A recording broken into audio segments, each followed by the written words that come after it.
Hi, this is the introduction to the informational interview.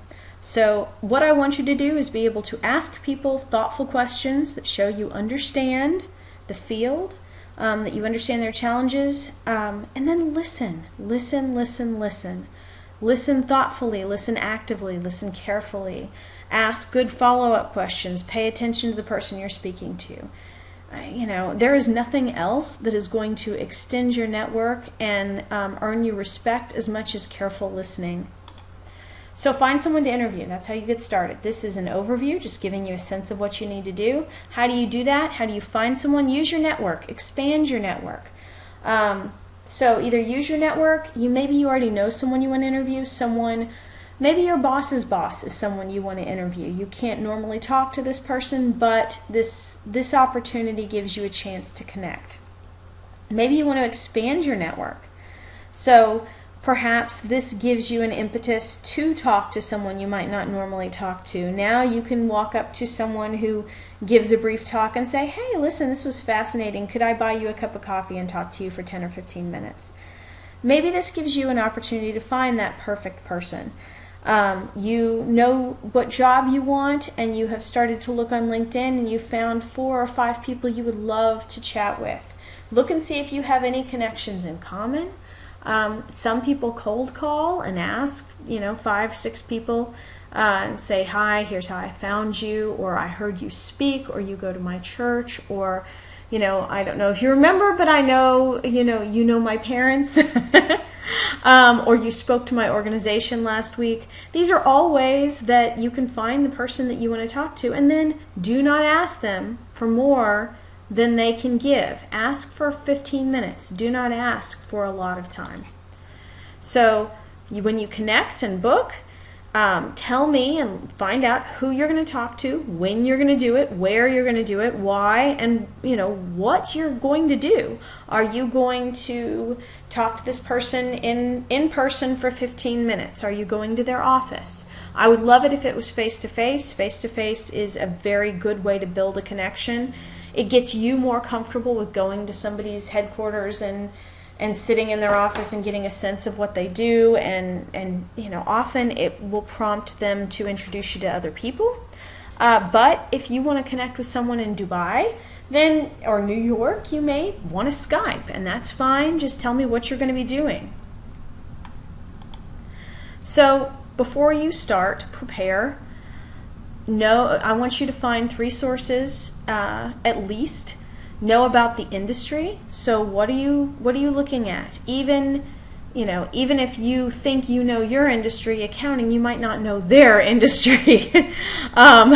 So be aware of what's going on in that field, and who the competitors of this company are, what big things the company has done recently. So you should find at least 1 source. I would prefer more sources to know what's going on, what's of interest to them. You need to have, if they ask you a question, you should have a good answer. Know about the company itself. Look at their website. Look at what comes up on that company, and see what jobs are available. And then look up the individual. Look at LinkedIn. Google that person's name. See what you can find. Now, if you find something embarrassing, don't tell the person. But if this is one of those cases. Most people do not put embarrassing things on LinkedIn. So you can say, I noticed that you went to Howard University. How do you feel that experience impacted you? So before you go, prepare. Look like someone that they would want to work with. Someone who does his or her homework and comes ready. For the interview itself, you should, when you write it up, you should have conducted research.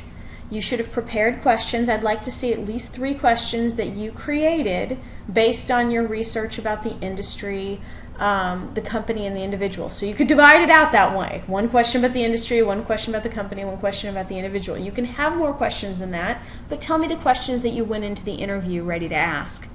For the interview itself, you've gone into the interview ready to ask questions. Arrive on time, respect the other person's time, and of course, look the part.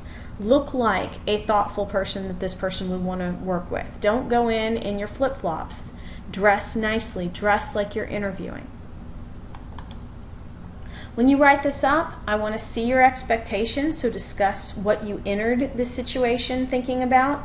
Tell me your questions that you entered discussing. Summarize what the other person said. Please don't say, I asked this question and then they said blah, blah, blah, blah, blah, blah. And then I asked this question and they said blah, blah, blah. Summarize what they said. He told me this about his early experience.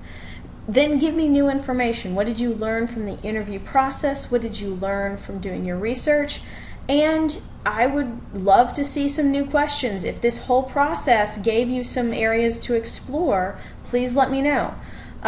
If there are examples or samples that I have, which I often kind of give you a sense of what I'm looking for, and on this one I don't have the exact word choice, but I kind of give you a sense of what it should look like. Go look at that.